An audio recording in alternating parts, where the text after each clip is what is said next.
You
can do it. You got this. I got this. So we will start. Actually, we'll go ahead and start early since we're going to leave early. So why not? The room is practically full. If there are some seats over here, if there's a seat near you that's empty and you don't mind someone sitting there, raise your hands because there's a chance fire marshal's going to come here and be like, nope, you need to sit. Or if you'd like to sit on the ground in the front, I'm sure that's okay. Typically, they just want you butt on the ground or near a wall. Yeah. There's a seat over here in the corner on the edge as well in the front. And welcome to sit anywhere. And welcome everybody to the Special Effects Makeup Basics 101 here to learn cosplay panel. My name is Sam of ThermoCosplay, and this is the lady who project. Hi everybody! All right, let's try that again. Hello everyone! Hello! I am Lena. I am the other half of ThermoCosplay, aka Sam's sidekick, and it's an awesome job. Hi guys, I'm Jinx of Jinx Cosplay. I guess I'm always with them, so someone's like, hey, you're a ThermoCosplay. I'm like, yeah, okay. And then I say it's Jinx Cosplay, and that we assimilated her. Not a bad way to be. Not a bad way to assimilated her. Okay. All right. So we did our introductions. Amber, you are a ghost. We love you. So we'll just give a little bit about Amber. She actually has a website, amberbrightprops.com. She makes prosthetics, horns, stuff like that. So we'll probably be talking about that stuff throughout the panel. All right. So let's get started on our agenda. So you know what we're going to talk about. We're going to talk about powders and tights, and we have an example right here. We'll talk about cream and grease-based paints, so the stuff you see at Halloween, water-based paints, alcohol, pretty much everything on this list we are going to go through and touch upon, and we will try to get as many questions as possible, but we have a lot of info to go over. Like, we've done this before and gone like an hour and a half longer, and I think we've been done 2 hours workshop, so I'm going to try and condense this for you. Makeup is a lot of info. Very extensive. It's very extensive. So, let's talk about powders and tights. Say you don't want to spend 3.5 hours in the morning painting your entire body. Because I did last time I wore this. And the problem is if you use water-based paint, what does it do? It just sweats off. Yep, sweats right Especially off. in your creases, but we'll talk about that later. But if you do tights, then you have an entire coverage of your body. And the great thing about this too is if you there's real colors and places like that that sell actual arm socks and thicker tights, but say you can't afford it, say you don't ship them in time, Amazon sells thermal tights and dance tights. Guess what? Those are really thick. You can sell them. You can even machine wash and dry them. If you forget them in the dryer, don't do it multiple times. But as long as it's low heat, it will survive. So the great thing is these dance tights and thermal tights are a lot stronger than like nylons that you would see at the grocery store or at a Walmart or somewhere like that. Well, these actually I got on Amazon. So I got 2 pairs, obviously, because I'm like, you can't see, but this is 1 pair on my legs. And then I took the second pair and I made it into a top. And just a pro tip, if you can, I made these separating gloves so that I can take them off. So if you can, I'm obviously like Frankie is stitched, so it makes sense. But if you can somehow, otherwise, you know, you're just gonna have a bracelet, a gauntlet, somewhere like Yeah, that. snaps, magnets, Velcro, something so that you can take it on. And these I made into gloves because actually I was gonna order from Wheel of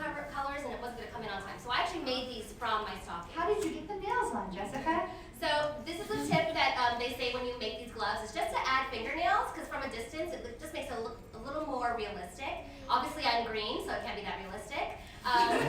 So basically I ordered a huge pack of fake nails on Amazon. Love Amazon, right? You know, painted them, cut them down, and then you actually take a dowel or some sort. You obviously don't want to put your actual finger in there, and then you just place it with some super glue, and that's it. And it kind of just gives it that kind of effect that from far away, I am really green. What you can do is you can put your hand on cardboard and trace it out a little bit larger, cut it out, put the tights over that, Yeah, stitch that's it between fine. the fingers, That's how I made these. and then, you know, cut the excess off, flip it inside out, put it back on and glue the nails on, because then if the cardboard sticks to it, it's usually a lot easier to pull off. Or what you can do, a lot of people put like a piece of tape, because it won't, the super glue typically won't adhere to the tape. At least the non-sticky side, it will adhere to the sticky side.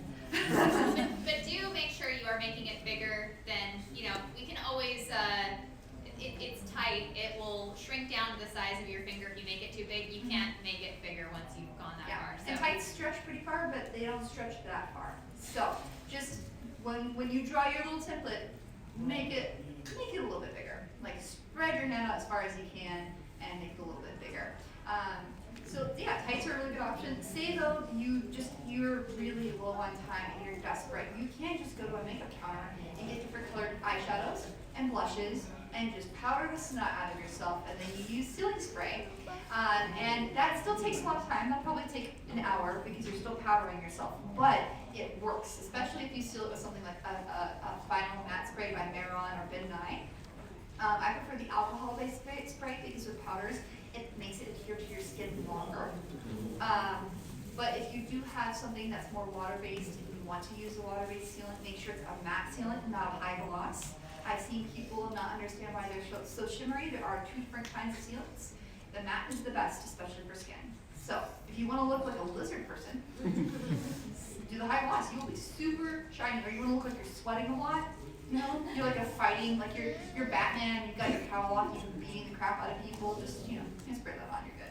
If you find that your tights are not quite opaque enough for you, another pro tip, if it's just the right color you want, is to get a white pair of tights. So actually double up. So you wear the white pair of tights underneath, and then the color tights on top, and it'll make that color pop a lot more, especially if it's not fully opaque. Yeah, so that's what I'm wearing. Actually, 2 layers of tights in the blue one, and I believe you're wearing 2 layers of tights in your pink one too. I actually managed to get really opaque ones in that one, but yeah. So mine, I had the perfect color, but my skin tone showed up underneath, and so it made it look really kind of grayish, which did not work for this character. So yeah, I wore 2 pairs of tights in Arizona and 115 degrees, and I survived. You will too. You'll survive. You'll survive. Hydrate. Yes, yes. Hydrate. But that is pretty much the gist about about powders and tights. They're pretty simple. It is a little bit of a learning curve, learning how to sew some tights, so maybe buy some cheap tights and play with it a little bit before you actually use your good ones. But it's the fastest, cheapest, easiest way to go. Do not paint your whole body. I have done. I mean, I'm not, But not for your first time. Not for your first time. Yeah, don't do that for your Yeah. first time. That's right. Any questions about powders and tights? Because we're gonna move forward here. All right, everyone's like, no, I mean, that makes sense to me, that means you guys are all intelligent. Congratulations and thank you. All right. Questions are intelligent too. You can ask Yes. questions, I promise. Questions are welcome too, but I've had some people go, well, what kind of tights do I use? Whatever matches. Yeah, but what kind do you use? We don't have like brand specific, we just Amazon. You find the color and you make that color work for you. It's actually more important for the color. Yes, because it's really that's why like, we talked about having a base layer underneath. Either have a black or white to change the color tone. I'm gonna personally say that we're gonna kind of gloss over the cream and grease a little bit because this is really Halloween makeup. The good news about this is it's really cheap. You can get it from like the spirit stores and all that kind of stuff.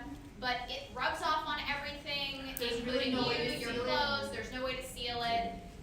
If you need something cheap, fast, and you're not gonna touch anything, including yourself, I touch my face like every 10 seconds, so that's just no good for me.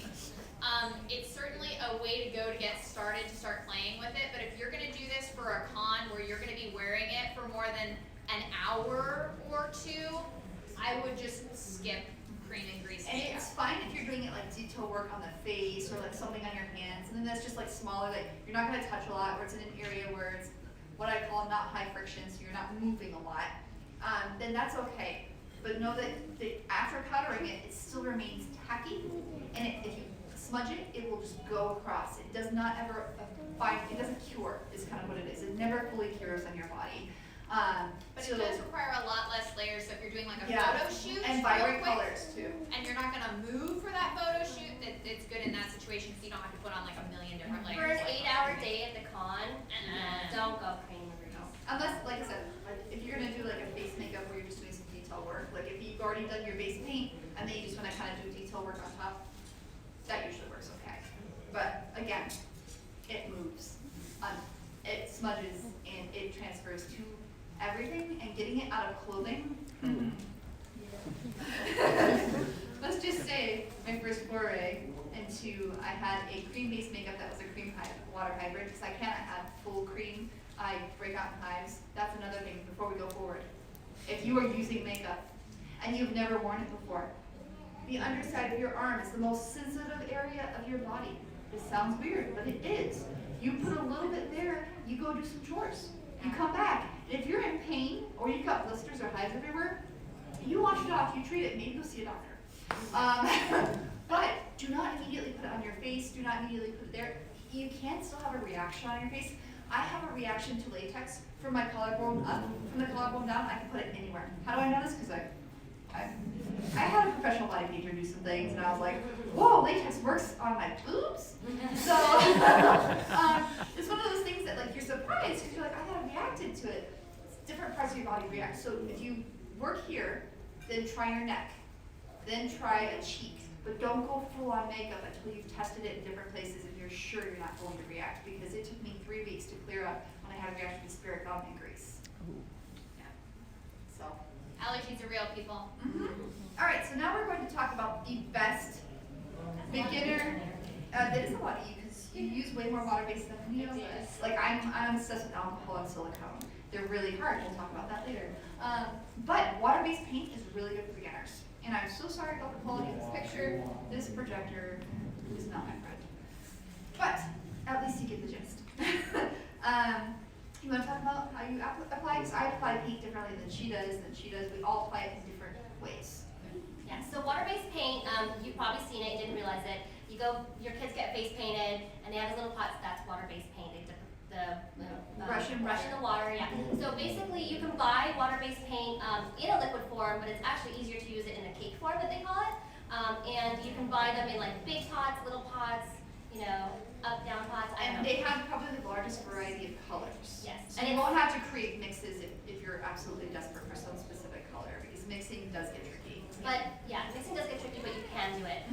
So there's different ways to apply it. If it's a liquid, usually like a brush is better. A cake, sponges are usually ideal. What I use is the butt of a beauty blender. And what you want to do is kind of avoid anything that has really sharp edges, because that'll make like corners and lines on your face. So yeah, the trick though is how much water to use. If you use too much, you're going to end up with very runny patchy You don't want water. it to drip. So if you lift your brush or you lift your sponge and you see it dribble, it's going down, it's too much water. So pat it out a little bit. You basically want it to look like it's wet powder, but not dripping powder on your sponge or brush. Yes. So, but yeah, it comes in many different colors. You can't really see on the middle one. I did also contour with eyeshadow because it's too overexposed on the projector. But today, that's what I did. So today I took 2 different colors to match my gloves. And another thing about We Love Colors is they actually have a whole chart of what Maron paints actually match their gloves. So, but because I couldn't do that, I had to mix my own. So I had the white and I had the teal, and I just dabbed back and forth, you know, like dab, dab, dab, dab, dab. So that's basically what I did, and then we'll probably talk about it later. And then I took the eyeshadow and I did the contours, because when you paint your face, you know, how do you describe it? Like the angles are lost in the light. Yeah. So you gotta really watch that. Yeah, everyone has different structure to their face, right? So everyone has a different angle, and you want to play your best angle when it comes to doing paint. When you're doing face makeup, you can create a very matte look, and then all of a sudden, if you're really wanting to go for a cartoony look, that's great. If you take photos, you're gonna look so flat. So you need to contour to add shadow, because that paint has officially covered all your natural contouring. It's gone. So you have to recreate it. And we do use eyeshadow. I've used blush. I've used like actual contour palettes to contour. You can use other water-based makeup to contour. There's a lot of different ways to do it. If you're not familiar with contouring, there are so many methods, and all you have to do is type contour from a round face, a square face, to like look up your type of job on Google, and it will have like 32 tutorials on how to contour. But it is really important because you need to create levels. Otherwise, you're basically killing the effect, right?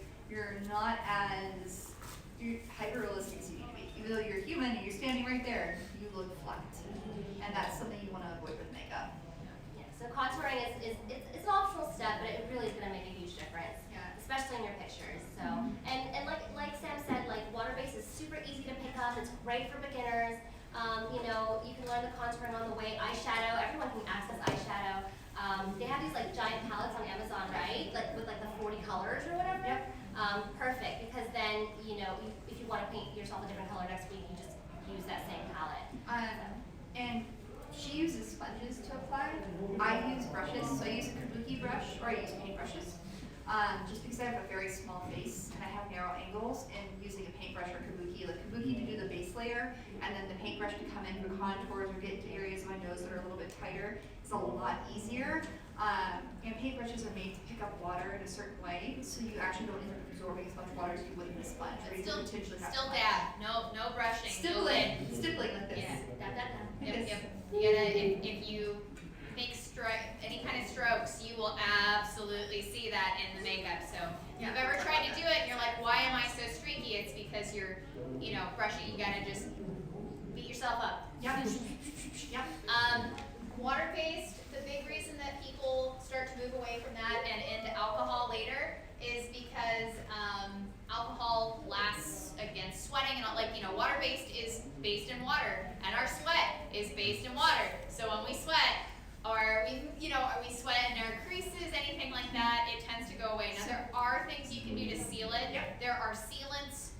Just watch out what your sealant is. Like your makeup sealant might have some water in it, so you just spend an hour putting that on and then you spray it and suddenly it moves. So another good reason to test it maybe on your wrist first. Put the makeup on there, hit it with your sealant to make sure it doesn't just run.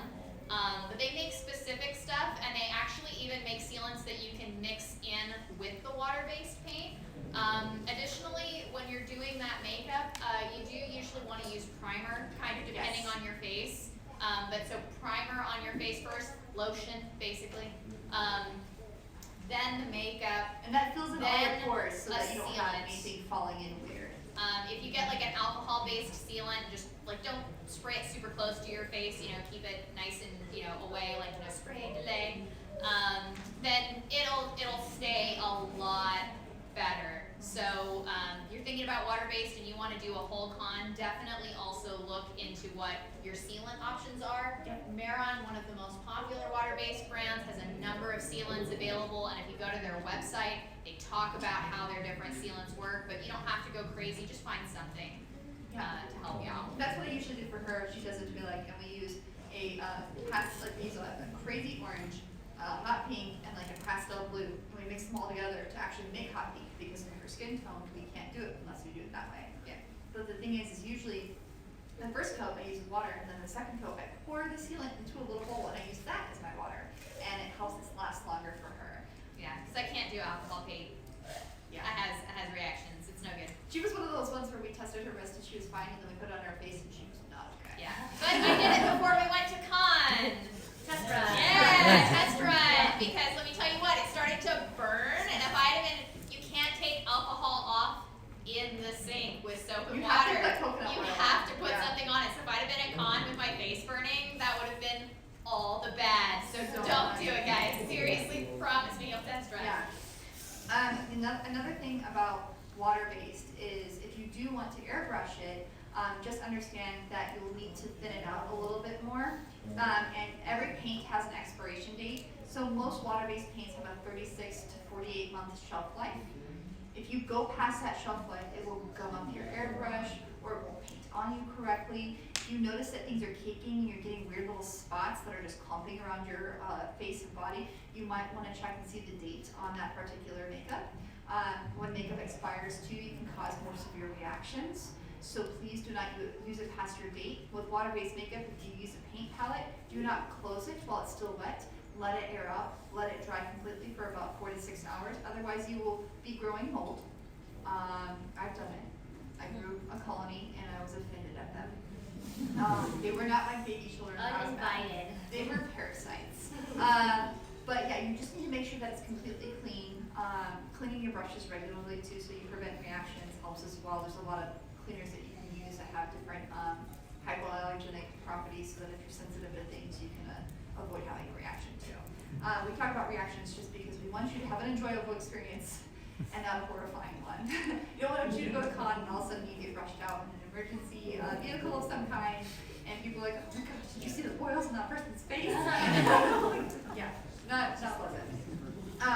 But real quick about water-based, we talked about Marin. There's also Paradise AQ, which I think is also a Marin product, and there's Snazaroo. Yeah, Paradise is Marin. Yeah, so Paradise is Marin. Paradise is probably my favorite just because of the vibrancy of their colors. Same. You don't actually typically have to put you have to put a primer down, but you don't have to put like a base coat down. It just covers so well. It is more expensive, but you have anywhere from 25 to 40 applications with one palette. And that's another thing to mention about water-based. So remember how we said white pair of tights underneath your color if it's fading out? That actually also goes for water-based paints. If you have a really vibrant color, like you want a really bright yellow, or you want a really, I wanted to do hot pink. When I put the hot pink on my face in the palette, or hot pink on my face, it turned like a dark maroon purple, because my face is not a white piece of paper that you can paint on. It is like a human skin tone.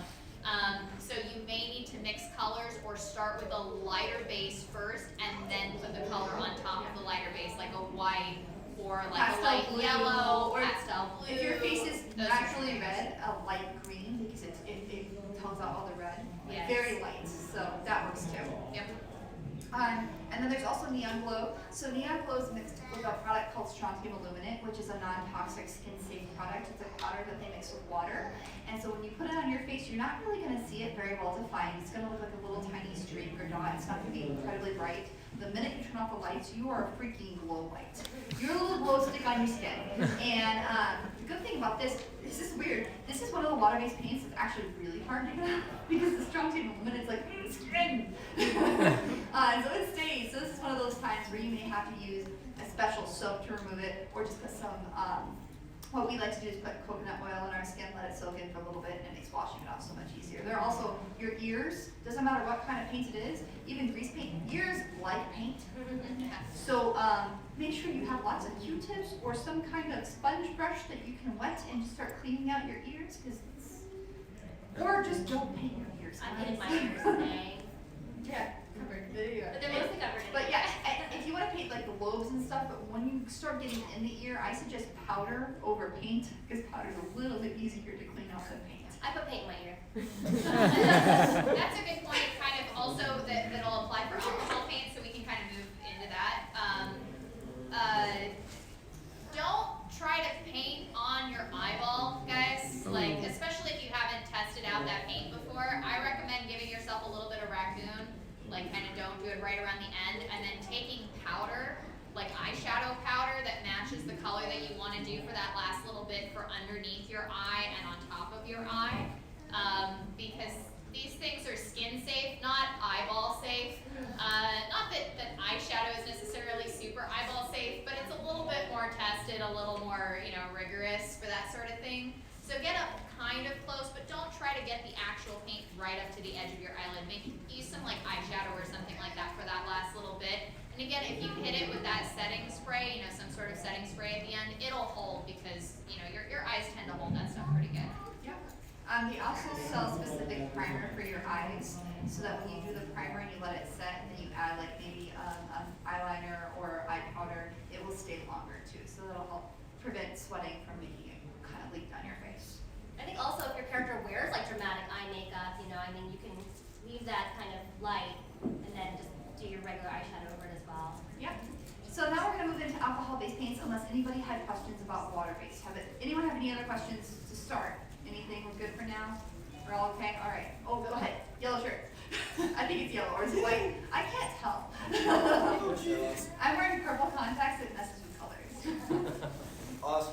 So you had mentioned that to draw out the contouring so you're not just this flat base face. Right.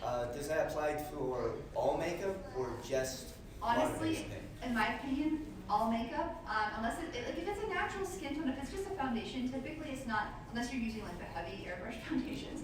Most foundations still translucent enough to where you can see your own natural contouring. But if you have something where basically you cannot see your own pores underneath it, like it's so clean that you need to build some kind of contour so you don't look alien, unless you want to look alien. That's what happens, is when you have no contour, you look alien, which if that's what you're going for, that works. Like, the G-Lex are very aggressive how bright they are because they are not human. But even then, we still often do contouring, Like so under you the can see our chin, face. because if you don't do under the chin, there's no definition, so then it looks like one giant neck. Yeah. It's weird.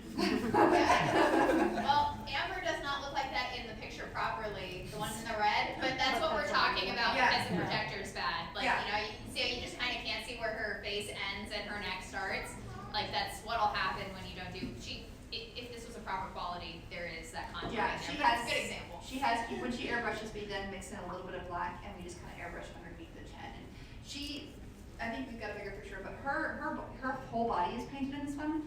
It's airbrush. It was 2 of us for 3 hours with 2 airbrushes. I did the back, her husband did the front. And we it's got it done.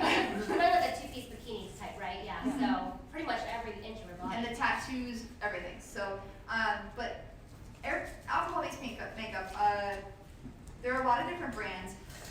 They do come in palettes, but I found that the palettes are far more translucent than even the airbrushes, so you end up having to apply more layers, so it doesn't have as many applications.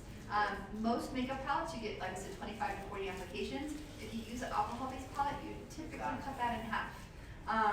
And that's just because you need a little bit of, you have to change the opacity of it a little bit on your skin. So I typically use airbrush for alcohol-based makeup. It's suspended often in silicone or 99% isopropyl alcohol. So you need to prime your face. If you do not prime your face, your skin will be dry for days, no matter how you remove it from your body. Your face, your skin, everything's going to be very mad at you and very red. So, primer. Do not use lotion. Lotion and alcohol-based paint, they don't get along very well. Primer, it has to be a primer. And it has to set on your skin for 15 minutes before you paint yourself. Otherwise, the primer mixes with the airbrush paint, because alcohol is very finicky. My favorite brand is Endura, because it smells like sweet flowers coming out of the airbrush. It doesn't smell like alcohol like Ferrara does, and it has more colors, and they mix better too. So I really like the Endura ones. European Body Art makes it, and they've done so much testing to make sure it's skin safe for so many different people. And they also have so many tutorials that it makes it a lot easier to apply and learn how to use. Endura also, they have so many vibrant colors, it's shocking. But say you can't afford it because one bottle of Endura is almost 20 bucks. Yeah. Alcohol-based paint's also really expensive. Water-based paint, like a cake makeup is usually anywhere from 10 to 15. Yeah, $50. And that's 25 to 40 applications, typically closer to 40. Endura paint, you're looking at 20 bucks per bottle, and you're looking at maybe 15 to How 20 many applications. ounces? How many is a bottle? 1 ounce. 1 ounce. Yeah, But 1 and- ounce goes a long way. Yeah. So I've had the same 1 ounce bottle for a year, and I've done I think 3 or 4. I've done 4 to be like applications from the neck up. The bottle isn't even halfway done. It's So 1 ounce for $20. Like, Yeah, and And- that's not including the airbrush, which you don't Yeah. have to use an airbrush. But it's easier. Yeah, Because- water-based, don't worry about an airbrush. No. But if you're getting into alcohol, like at that point, you might as well get an airbrush too. Yeah, and you're gonna need a compressor that has a higher PSI because it needs to push the silicone and the alcohol through a very narrow space. Otherwise, it will get clogged consistently. So what I do is I always have a gravity fed. It's just, there's siphon and gravity. I just prefer gravity because that's what I'm good at. My wrist apparently angles weird. But I always do 2 parts paint and 1 part isopropyl alcohol. because the alcohol thins it out enough where my airbrush almost never clogs. And it just makes it easier to paint. But if you do decide that you want to go with a palette, Wolf brand paints are probably the best alcohol-based palettes. They have the largest variety of colors. They have the best testing. They're probably the cheapest paints too. They're not as expensive as normal alcohol paint. There's a learning curve. You need to be prepared to spend quite a bit of time testing these out. But once they're on, you can wear them for days. You can shower in them.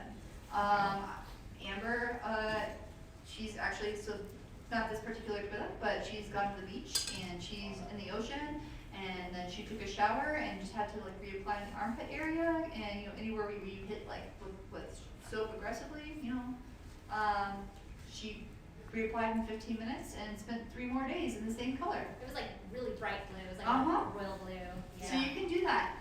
The problem is when it comes to removing it, because it's been on your skin that long, be prepared for an hour of coconut oil soaking. Just fill the bathtub.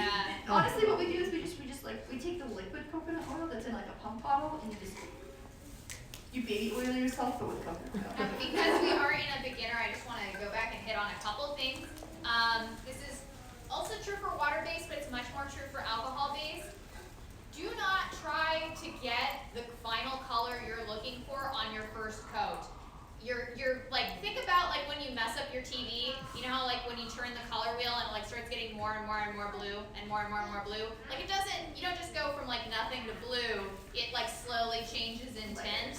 I'm probably not using a very good analogy, but you want to do layers, and each layer is going to make it more the color you want it to be. If you try to get that first layer the color that you want it to be finally, it's going to get splotchy because it's not going to be even and all this kind of stuff. So just absolutely expect, even with water-based, but especially with alcohol-based, like if you're doing, say, blue, the first pass, you're just gonna look like you maybe barely powdered yourself. Like maybe you were in a bad car ride and you're a little sick, and then you know the next layer, like you're gonna start looking like you know maybe you're a little more sad, and then like it's gonna take a couple of layers before you're really gonna get that final thing. So don't be surprised. Expect that. She also talked about gravity fed versus siphon fed. The only difference there, if you're ever looking at an airbrush for yourself, gravity fed, it means that there's a little pot at the top of the pen, and the paint goes right in the top of it, so it just like the paint comes down into the pen. So the pen's here, and the little pots that's holding the paint is right here. So you can use a lower PSI for that. The disadvantage of this is if you're not careful, you're using the thing, and then you turn it sideways, there went all of your paint. Mine so has you have a to lid, so no.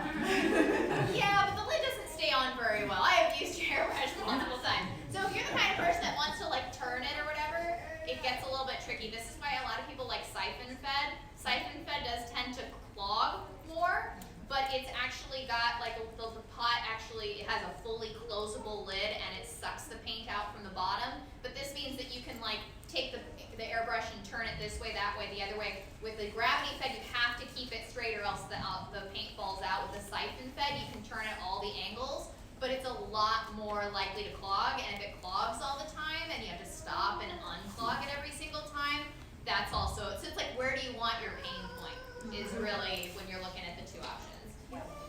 And we already kind of talked about sponge versus brush, and how it varies about what the water is in there. So if you have any questions, you let us know. But we're just going to kind of move forward with this.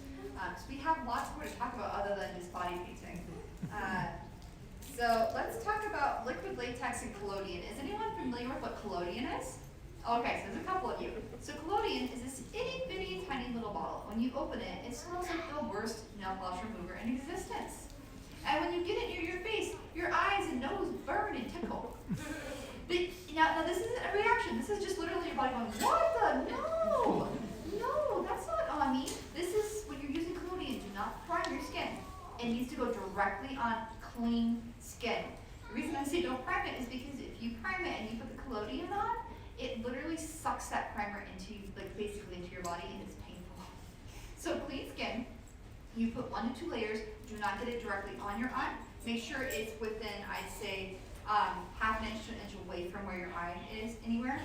But you put it on your body, and after about 3 to 10 minutes, depending on your skin, all of a sudden you have a really deep groove, like someone just cut the crap out of you. What it does is it shrinks your skin and pulls it in, so it looks like you have a scar. And the more layers you do, the deeper the scar. Test this out because it can become painful. When you move, all of a sudden, there is no extra skin there, it's been sucked in. So you need to know what your level of flexibility is for your skin after that. But it is a really quick way to create scars without having to apply an appliance. There's also liquid latex. Say you don't want an inset scar, you want something that's raised and angry and aggravated. That's what you can use liquid latex for. A lot of the times people take tissue paper and cover it in latex and then stick it on their face to build up layers. Or you can use cotton balls. Liquid latex is very versatile. Also, half the people that use it are allergic to it. So, again, test. Like I said, collarbone up, I can't touch it, or I break out in like really painful hives. Collarbone down, I'm cool. Yeah, also liquid latex is easy to get. It's at Spirit right now. You can buy like A jug. a jug of it. And if you look as well during Halloween and you see these little like kits to like scar kits and stuff. Scar liquid wax, latex. yeah. Liquid So latex is in that too. you use the scar wax to build up the scar, and then you cover it in liquid latex. Because scar wax never fully cures either, even when you apply what's supposed to cure it. So you use liquid latex over the top of it, or you use some kind of prostate layer or something. We should talk about adhesives in a second. I'm using Yeah, Prostate right now. But you use prostate to seal it so that it actually stays on your skin. I was gonna wait until we get to this. But yeah, as you can see here, I've got a very angry, grueling, crazy big scar on my eyebrow. It goes down, so that was fun. Any questions about liquid latex or collodion? They're pretty simple, honestly, and there's just so many resources for them because they've been used in special effects makeup for decades. So real quick before we start talking about latex-free foam, there are different kinds of adhesives. The standard one that most people find is called spirit gum. It's basically you put a little bit on you and a little bit on the appliance. You wait a couple, like 30 seconds, you stick it to your face and it's stuck. And all of a sudden you've got skin glue. Again, half the people that use it are allergic to it. So what I prefer, because I can't use it, is something called prostate. It is a medical grade adhesive that is literally used as stitching when people's skin have been cut open. Yeah, if you got a surgery and you didn't actually get stitches, They use prostate. They use prostate. So I use that. It has really strong staying power in our areas of heat, and it's also really easy to remove. It is the strangest, confounding thing, but it works really well. Say you don't want to use that, you can also use something called Skin Tight. It is a silicone-based adhesive. It comes in 2 parts, and it works with silicone, and that's it.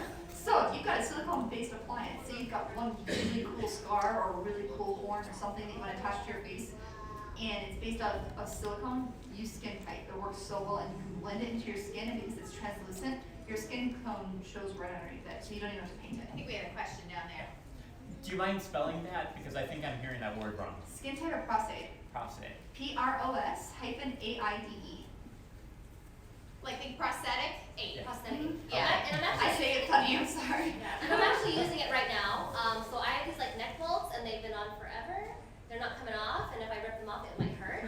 So it's amazing. Like You it can stays use a on little bit forever. of mineral oil, coconut oil. Mine came with a remover. Oh yeah, they have So- removers too. I just like oils because my skin reacts better to them, so that's typically what I use. Yeah, but a lot of people are allergic to spirit gum or become allergic to spirit gum. And if you're not sure what it is, if you bought an appliance and it came with some sort of Little adhesive tiny- to your skin, it's spirit Mhm. gum. Like they don't mail it to you. They don't come in kits with the prostate. You gotta go out and get it Yeah. yourself. And they're not that reliable. The spirit gum, I mean, especially if you have a heavy appliance, don't use spirit gum. It's not gonna stay. Maybe for small things, small details, but if you've got something big, even ears can't really stay on. So yeah, definitely look into something else. Prostate. So we're gonna cover this really fast, just latex-free foam.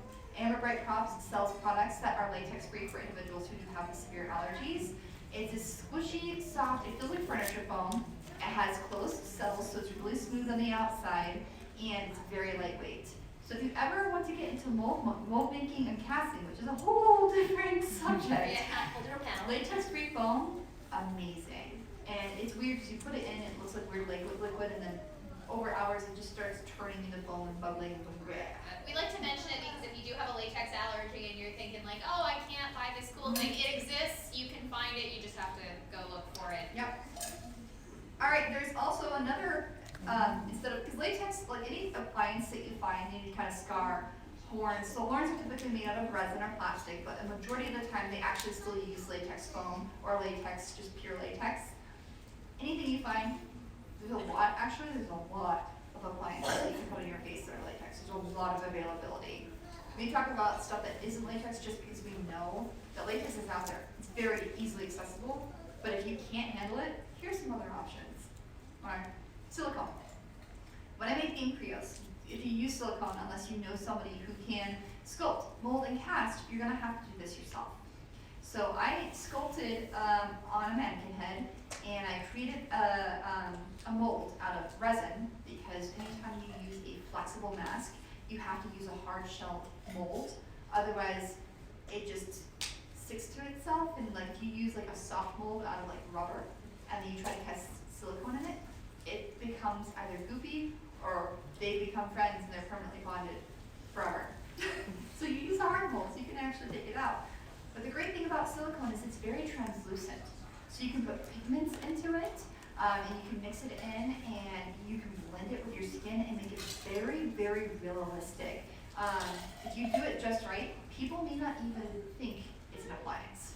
They will think it's their body. Like if you've seen movies that they've had fake bellies that jiggle, not all of them are CGI. Some of them are actually silicone. Boobs, I've got some boobs that are silicone.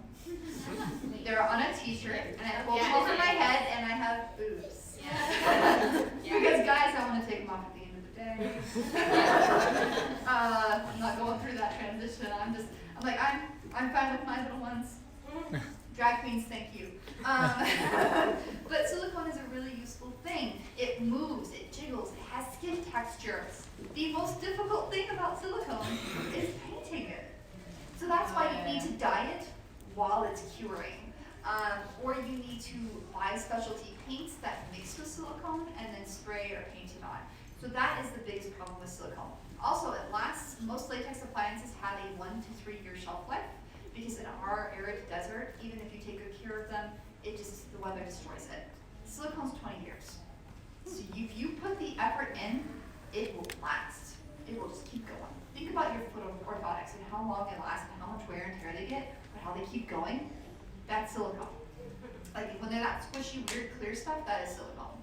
And it's amazing. If you ever want to get into silicone, I suggest looking at Smooth-On and Reynolds Materials. There's a Reynolds Materials in Tempe, Arizona that is amazing, and they do classes, but if you can't get down to Tempe, that's okay. Smooth-On has all the resources you need right there. There's also the RPF form, where people will be like, what have I come with something to? What am I doing? And they're like, it's okay, we got you, fam, here. So, we're going to keep going, because we talked about silicone enough. We're going to talk about pre-made versus self-made special effects appliances. Well, I just told you I made mine. I sculpted it, I molded it, I cast it, and I cried while learning how to do it. But you can also just buy appliances. You go on Etsy or you go on Amazon. Our friend Amber here went on Etsy and bought an Asari headpiece. It's made out of latex. I bought one too, off a commissioner. And they're really good. And the great thing is yeah, there might be different head sizes, but the good thing is most commissioners will make it for a larger head. So if your head's smaller, you can just put some furniture foam or some stuffing in it and fill out your label spaces. You can Hide your money in there. Like have a little slit in your skin that nobody knows about. Like, oh my gosh!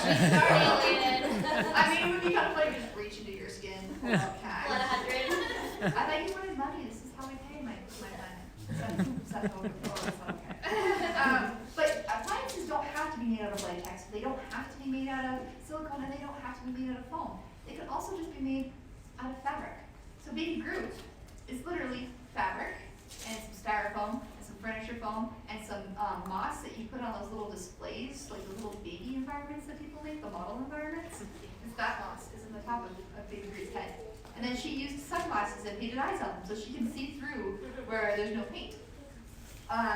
But that's really simple. For Mantis, for her antenna, I took friendly plastic, I threw it in some hot water, I took it out, I sculpted it over some wire, and then I put a little baby headband on the bottom, and I glued it to my forehead. So you can make out appliances out of foam and other pieces. Just be sure that if you're making it out of foam, you want to seal it in something like Flex Bond so that your skin oils don't end up destroying the appliance. So there's a new thing that's really popular called foam clay. I'm about to make a mask out of it. I need to seal the underside with Flex Bond. Because if I don't, and I wear it, I guarantee by the second wear, I'm going to have holes. Because your skin is very, very, very acidic. So, okay, we gotta start wrapping this. Actually, look! Oh, yay! We're at the end! I think that's great. Okay, so we went through a lot. And if you have questions, please grab a business card and we can answer it for you. But we will take a couple questions now and then we will head to where we need to go. Any questions? You are all... Who's got mine? Yeah, go ahead. Okay, go ahead. I'm like, did we make your brains explode? I don't know how I'm the only guy who has questions. I think everyone's here going computing. So I noticed on your prior slide there, pre-made special effects appliances. That's a picture from a video game. Yep. It's Is Liara Sony. From Mass Yes, Effect. Mass And that's actually our friend. That's her dressed up as Liara. That's not the actual Oh, you character. thought that was actually Liara. No, that's our I friend. thought that was That's our legit friend. the No, that's game. our friend. That's Amber Bright Crops. That's Amber, yeah. She's that good. The chest armor. She made it out of Sintra. Sintra. So Sintra is a thermoplastic, and when you heat it up with a heat gun, you can mold it and form it over to things. Well ventilated space, wear a respirator, wear gloves, and it releases hydrochloric gas. She's all about the safety. But It will like, kill you. people have killed their small pets doing this indoors, so you it's- can imagine, like literal canary in the coal Yeah. mine. Be It's careful. safe to use if you have a respirator in a well ventilated space. Yeah. But it works really well, and it's a hard shell, so it's essentially the precursor to vacuum forming. It was a thicker plastic, and they started using it, and then they started releasing like the thinner plastics for it. But it's a thermoplastic that doesn't self-adhere, so you have to use super glues and stuff. But that's what it is. That's how she made it. And then she also used rubber, like real rubber, really thin rubber. 2-part epoxies and a lot of patience. A lot of